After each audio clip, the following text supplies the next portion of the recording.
যে আওয়ামী লীগকে নির্বাচন করতে না দেওয়া হলে আমি নির্বাচন করব না, এরকম বলি নাই। বঙ্গবন্ধুর ঘর বাড়ি ভাঙা এটা মানায় না, বঙ্গবন্ধুর স্ট্যাচু ভাঙা তার জন্য প্রতিকার করেন নাই সরকারিভাবে, এটা তো একতরফা না হয়ে কি দোতরফা বলা যায়?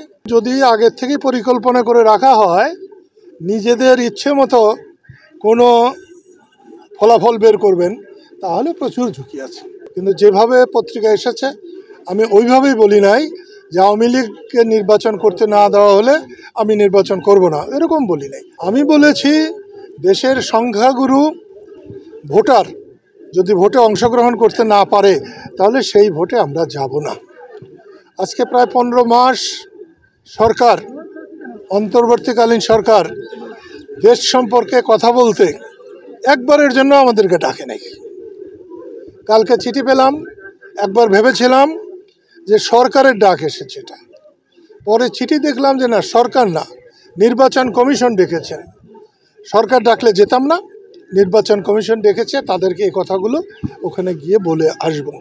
এবং এটা সত্য যে শুধুমাত্র যারা এখন লাফালাফি করছে বিএনপি ছাড়া, বিএনপি রাজনৈতিক দল, তার সঙ্গে ভালো থাকুক খারাপ থাকুক প্রচুর মানুষ আছে, কিন্তু একতরফা নির্বাচন করলে বাংলাদেশের ভালো হবে না।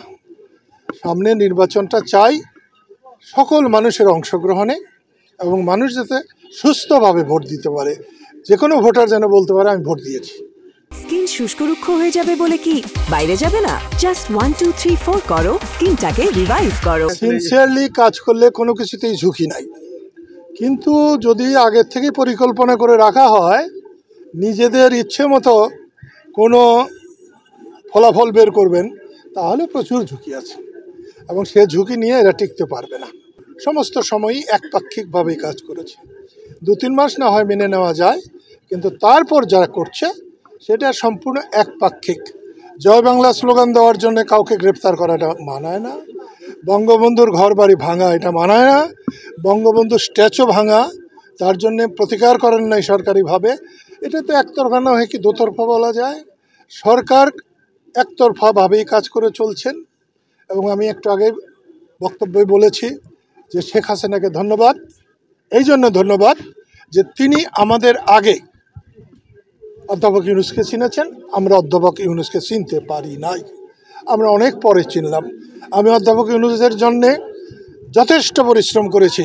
যখন 2012 সালের দিকে তার গ্রামীণ ব্যাংক নিয়ে কথা উঠেছিল, তখন আমি যদি তার পাশে না দাঁড়াতাম, আমরা যদি না দাঁড়াতাম, তাহলে অনেক গ্রামীণ ব্যাংকের স্থাপনা থাকতো না, এবং আমার মনে হয় পরবর্তীতে এই স্থাপনাগুলো থাকবে না।